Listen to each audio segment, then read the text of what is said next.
Hello dear student, welcome. तो अभी हम लोग कोऑपरेटिव सोसाइटी का फाइनल अकाउंट का सम सॉल्व कर रहे हैं। तो कोऑपरेटिव सोसाइटी दो होता है बच्चे लोग। एक होता है मालूम है क्या, एक बीडे वाला होता है ना। तो जो बीडे जेठालाल वाला वो हाउसिंग सोसाइटी होता है, और जो हम लोग सम सॉल्व कर रहे हैं ना वो तुम्हारा कंज्यूमर सोसाइटी। कौन सा है? कंज्यूमर। तो उसके लिए आपको क्या करना पड़ेगा, एक ट्रेडिंग अकाउंट बनाना पड़ेगा। क्या बनाना पड़ेगा?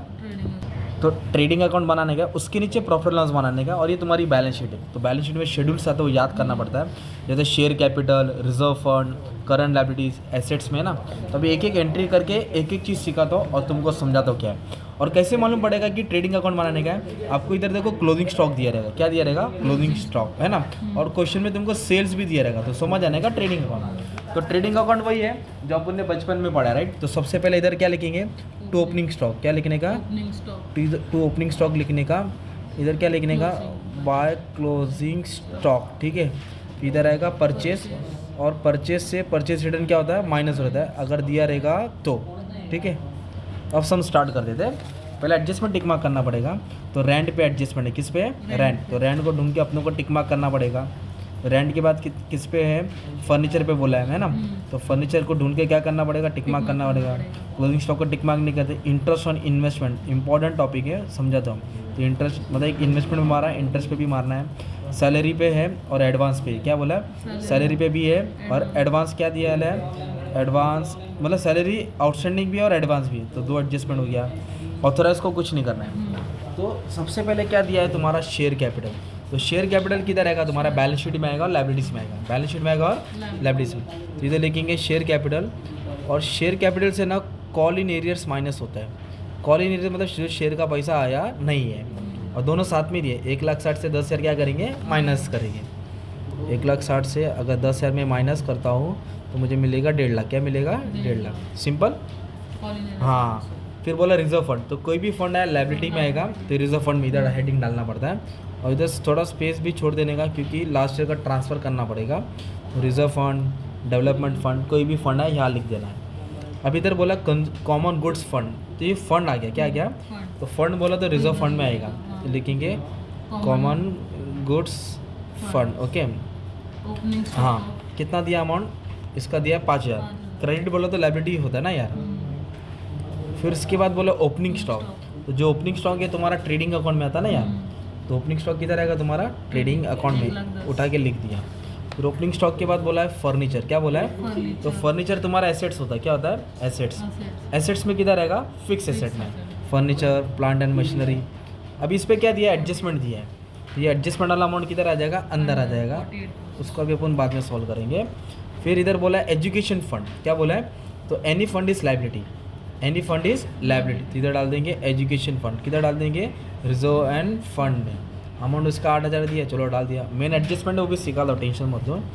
क्रेडिटर्स लायबिलिटी होता है, डेटर एसेट होता है। तो क्रेडिटर्स इधर आएगा करंट, है ना, और डेटर्स किधर आएगा? करंट एसेट्स में। इधर लिखेंगे क्रेडिटर्स। क्या डालेंगे? क्रेडिटर्स, आउटस्टैंडिंग सब इधर आ जाएगा। कितना दिया है? 20,000। कितना दिया है? 20,000। और डेटर्स इधर आएगा ना तुम्हारा एसेट्स में। कितना दिया डेटर्स का अमाउंट? 30,000। इधर लिख देंगे 30,000। ऑलरेडी रहता तो माइनस करते थे। अभी बोला है कमीशन पेएबल, और अमाउंट भी क्रेडिट है। पेएबल मतलब कर्जा होता है, राइट। पेएबल बोले तो इसमें ही आएगा, करंट लायबिलिटीज में, है ना। पेएबल, आउटस्टैंडिंग, कर्जा होता है ना, ये देना रहता है, right. Commission payable, outstanding expense. कितना देना कमीशन? 4,000। फिर इसके बाद बोला है सैलरीज। क्या बोला है? तो सैलरीज, वेजेस ऊपर आएगा ना, तो सैलरीज इधर आ जाएगा, राइट। तो सैलरीज हो गया, आउटस्टैंडिंग ये हो गया, ऑडिट फीस, रेंट, है ना, इंटरेस्ट, डिस्काउंट, कमीशन, इंश्योरेंस, सब प्रॉफिट एंड लॉस के डेबिट में डालना है। 71 अमाउंट है।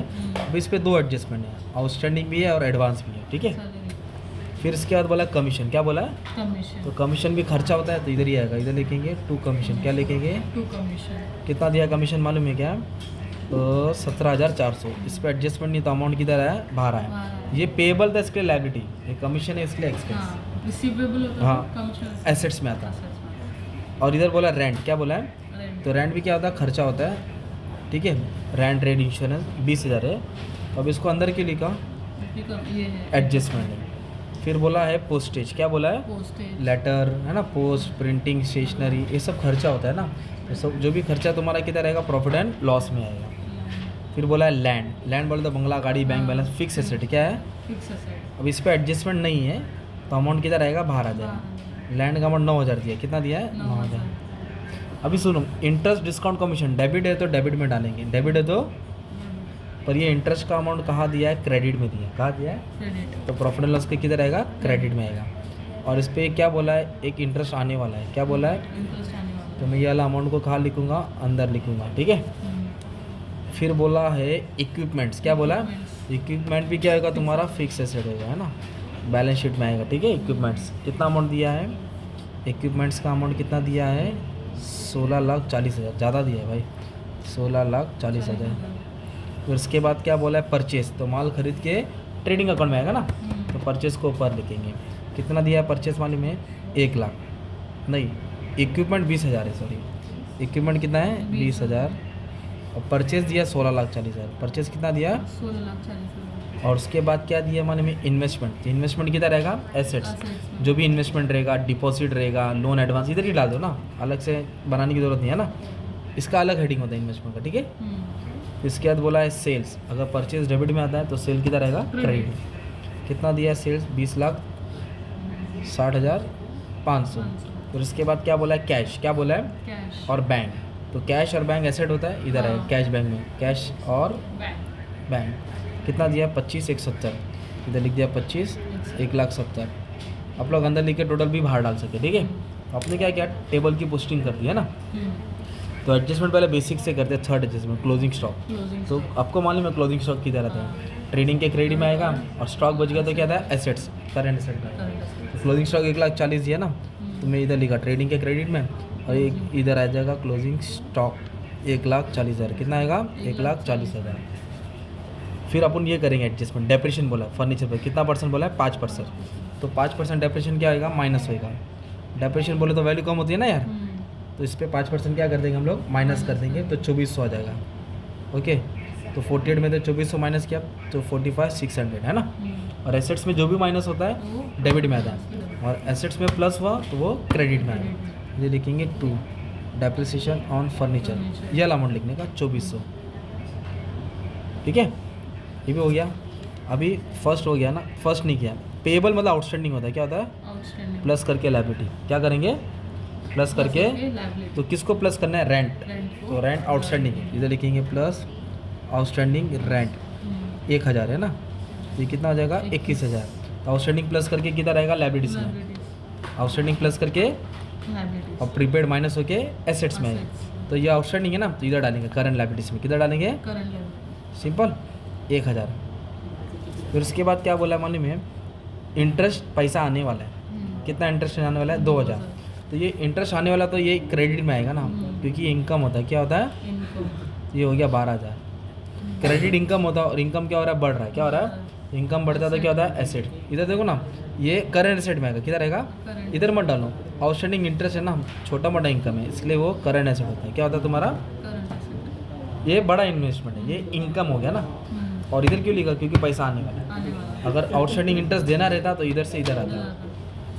फिर उसके बाद बोला है आउटस्टैंडिंग 2,000 3,000 एडवांस, तो आउटस्टैंडिंग ऐड होएगा, एडवांस माइनस, तो 2,000 आउटस्टैंडिंग ऐड करेंगे, तो आउटस्टैंडिंग सैलरी है, सैलरी तो 2,000 ऐड करके 73 आया, और ये और आउटस्टैंडिंग सैलरी किधर आएगा, करंट लायबिलिटीज में, किधर आएगा, सिंपल। अभी एडवांस बोला है, क्या बोला है, एडवांस 1,000 रुपये, क्या बोला है, सॉरी 3,000 एडवांस बोला, कितना, 3,000 तो माइनस क्या करेंगे, एडवांस क्या लिखेंगे, एडवांस 3,000 क्या करेंगे, माइनस करेंगे 70 आएगा, और एडवांस माइनस होगा किधर आएगा, एसेट्स में, तो अदर एसेट में डाल दो, इधर डाला तो भी चलेगा, अदर एसेट बना दो, इधर लिख देंगे, क्या लिख देंगे वाले, प्रीपेड सैलरी, क्या लिखेंगे, प्रीपेड सैलरी कितना था, 3,000, कितना था, 3,000। ठीक है। और ऑथोराइज को कुछ करना नहीं रहता, सिर्फ शेयर कैपिटल में टॉप में लिख के छोड़ देना रहता, जो कैलकुलेशन किया ना अपन वही मेन हीरो है, इसको ऐसे ही करके छोड़ देना है, इन्फॉर्मेशन रहता है, ओके। अभी आप लोग क्या करेंगे, बचपन में जैसे किया था ना, इसको सॉल्व करेंगे, आपको क्या आएगा, ग्रॉस प्रॉफिट, तो ग्रॉस प्रॉफिट को प्रॉफिट एंड लॉस में डालेंगे, फिर इसको ट्रांसफर करेंगे, आपको आएगा नेट प्रॉफिट, क्या आएगा, ये नेट प्रॉफिट बैलेंस शीट में डालना है, क्या डालना है, ऐसा लिखने का profit and loss, last year का तो बैलेंस शीट नहीं है, और जो ये सॉल्व करके आएगा ना वो इधर लिखेंगे। अगर लास्ट ईयर का रहता और ये मतलब जो भी लास्ट ईयर का रहता और ये जो आता तो दोनों ऐड होके बाहर होता तो लास्ट ईयर का नहीं, ये वाला अमाउंट इधर आके ये बाहर आ जाएगा, राइट। और ये भी टोटल किधर डाल देना, बाहर डाल देना है ना, फिर ये तुम्हारा बैलेंस शीट टैली हो जाएगा। मतलब पोस्टिंग भी क्या तुमको अच्छा खासा मार्क्स मिल जाएगा ना। ओके, और जो वो आएगा ना वीडियो वाला आएगा ना, वीडियो वाला, हाँ। तो उसमें ना आपको ये नहीं बनाना है, ये दो डायरेक्ट बार। इनकम इधर लिखेंगे, एक्सपेंडिचर इधर लिखेंगे इनकम, और बैलेंस शीट का सेम रहेगा ना। उधर मेंबर्स रहेगा, मेंबर से जो भी पैसा आता है ना, इनकम रहेगा, थोड़ा बहुत ऐसा करके सॉल्व करना रहेगा।